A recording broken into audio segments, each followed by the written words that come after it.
2-3 বছর আগে 20,000 হাফেজকে তারা ইয়েস কার্ড দিয়ে ঢাকায় নিয়ে এসেছে। সেই 20,000 হাফেজের মধ্য থেকে ময়মনসিংহ কিশোরগঞ্জের ওই এলাকার নাজমুস সাকিব 13 বছরের 20,000 হাফেজকে পেছনে ফেলে সারা বাংলাদেশে ফার্স্ট হয়ে গিয়েছে।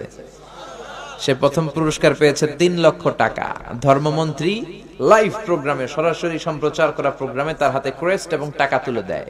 তারপরে এই ছেলে চলে যায় ইন্ডিয়ার ব্যাঙ্গালোরে। ওখানে দক্ষিণ এশিয়ার সব হাফেজদের মধ্যে প্রতিযোগিতা। ইন্ডিয়ার ব্যাঙ্গালোরেও নাজমুস সাকিব, আমার দেশের 13 বছরের নাজমুস সাকিব বাংলাদেশের অহংকার, দক্ষিণ এশিয়ার সবগুলো দেশকে পেছনে ফেলে ইন্ডিয়াতেও সে কম্পিটিশনে ফার্স্ট। এরপর সে চলে গিয়েছে KSA, the kingdom of Saudi Arabia.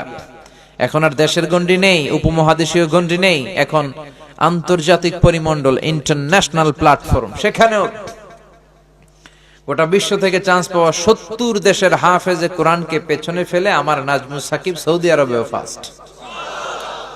ওখানে সে প্রথম পুরস্কার পেয়েছে 80,000 রিয়াল, আপনাদের বাংলাদেশি টাকায় প্রায় 14 লাখ টাকা। তারপর এই ছেলে খুঁজতে লাগলো যে পৃথিবীর সবচেয়ে বড় কোরআনের প্রতিযোগিতাটা হয় কোথায়। চলে গেল দুবাই।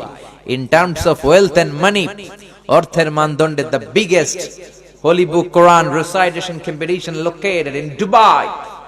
দুবাইয়ের সেই কম্পিটিশনে চলে গেল। সেখানে 70টা নয়, 80টা নয়, গোটা বিশ্ব থেকে চান্স পাওয়া 90টা দেশের হাফেজে কোরআনের মধ্যে প্রতিযোগিতা।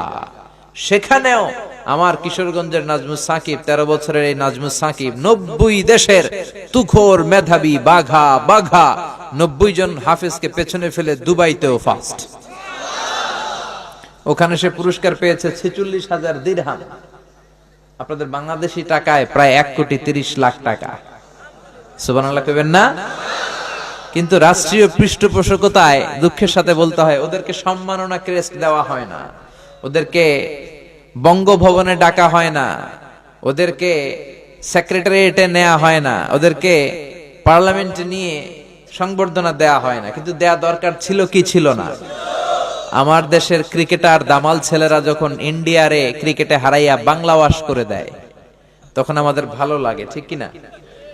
তো ক্রিকেটে জিতে গেলে আমাদের 17 কোটি মানুষের প্রধানমন্ত্রী, মাননীয় প্রধানমন্ত্রী তাদেরকে ধন্যবাদ দেওয়ার জন্য, পুরস্কার দেওয়ার জন্য এয়ারপোর্টে চলে যায়, রেড কার্পেট রিসেপশন দেয়, লাল গালিচার সংবর্ধনা, আর বাড়ি গাড়ি টাকা পয়সা তো আছেই, ঠিক কিনা?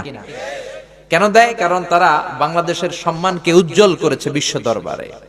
তো মাশরাফি বিন মুর্তজা, সাকিব আল হাসান, ওরা বিশ্ব দরবারে বাংলাদেশকে উঠাইলো। আমার কিশোরগঞ্জের নাজমুস সাকিব কি বাংলাদেশকে বিশ্ব দরবারে উঠায় নাই?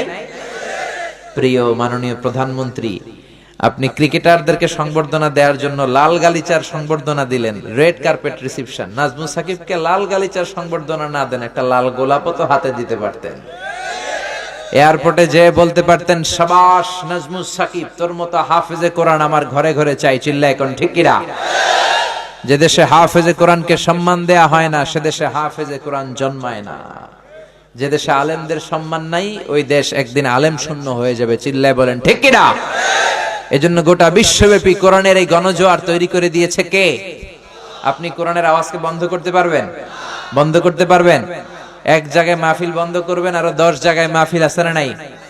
এক মুফাসসির কারাগারে তো লক্ষ মুফাসসির ঘরে ঘরে। চিল্লায় এখন ঠিক কিনা? এজন্য কোরআনের আওয়াজকে বন্ধ করে দেয়া যায় না।